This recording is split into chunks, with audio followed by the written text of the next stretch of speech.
नमस्कार साथियों, पुनः आपका फिर से स्वागत है। हमारी एजुकेशनल एस्ट्रोलॉजी से रिलेटेड वीडियोस रहती हैं, तो एक और टॉपिक पे हम नई वीडियो बनाने जा रहे हैं। देखिए, अभी करंट में रिसेंटली काल सर्प योग जो है उसका निर्माण हो चुका है।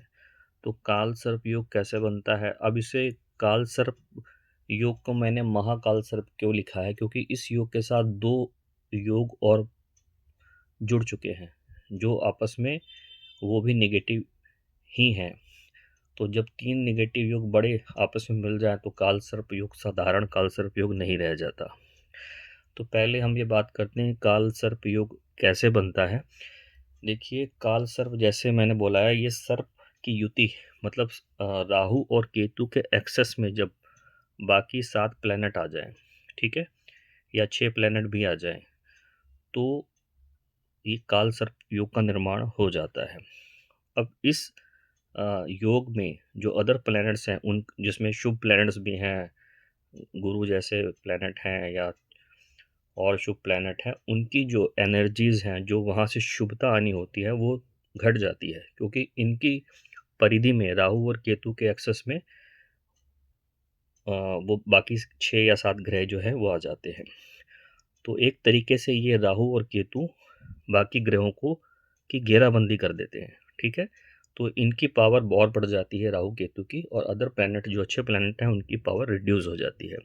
तो इस काल सर्प योग का निर्माण हो चुका है जो 31 जुलाई 2026 तक रहेगा। तो ये काल सर्प योग वर्षों के बाद बनता है, लेकिन इसको मैंने महाकाल सर्प योग इसलिए बोला है कि क्योंकि इसके साथ में ही अभी अंगकारक योग भी बना हुआ है। अब अंगकारक जैसे नाम से ही स्पष्ट है, अंगकारक यानी फायर से रिलेटेड कुछ एक्टिविटी। तो मंगल और राहु जब एक साथ कंबस्ट हो जाते हैं, एक साथ इनकी युति बनती है, तो किसी बड़े विस्फोट की घटना होना तय होती है। तो ये भी अभी रिसेंटली बन चुका है, और ये 2 अप्रैल 2026 तक रहेगा। लगभग महीना पूरा कंप्लीट पड़ा है। काल सर्प योग तो बना ही हुआ है, जहाँ पे राहु और केतु पावरफुल हो गए, अदर प्लैनेट्स वीक हो गए, और साथ में अंग कारक यानी मंगल और राहु की युति जो एक विस्फोटक युति है वो भी बनी हुई है। और इन दोनों के साथ में चंद्र ग्रहण भी आ गया है 3 मार्च को, ठीक है।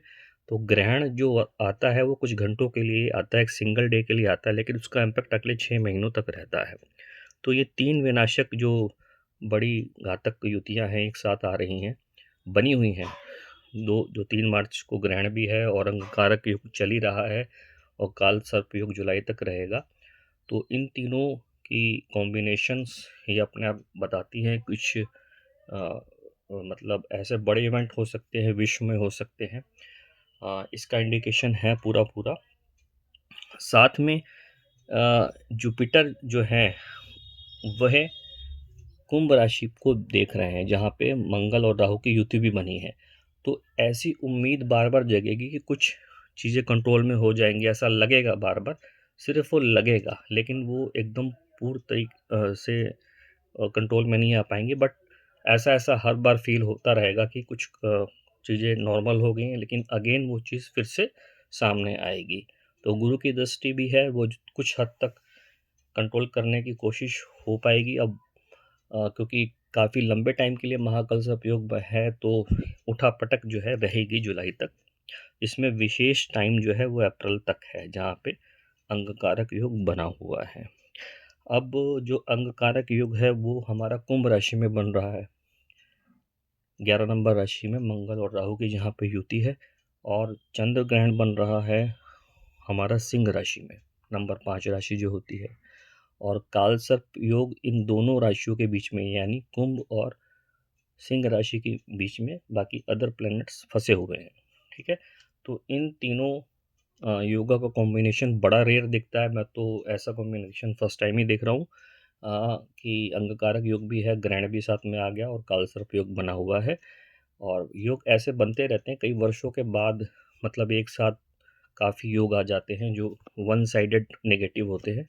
तो इसका इम्पैक्ट तो रहेगा पूरी दुनिया पर, लेकिन हर इंडिविजुअल के लाइफ में भी थोड़ा थोड़ा इम्पैक्ट रहेगा, क्योंकि स्टॉक मार्केट को भी ये चीज़ इम्पैक्ट कर सकती है, इन्फ्लेशन बढ़ सकता है, महंगाई बढ़ सकती है, और जिस हाउस में इंडिविजुअल कुंडली में ये योग बन रहा हो तो उससे रिलेटेड पर्सनल इवेंट हो सकते हैं।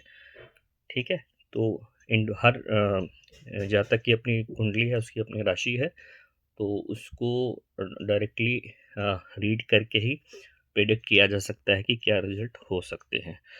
तो ये एक छोटी-सी एजुकेशनल एस्ट्रोलॉजिकल एक इवेंट है जिसकी हमने यहाँ बात की, और वीडियो देखने के लिए शुक्रिया, धन्यवाद।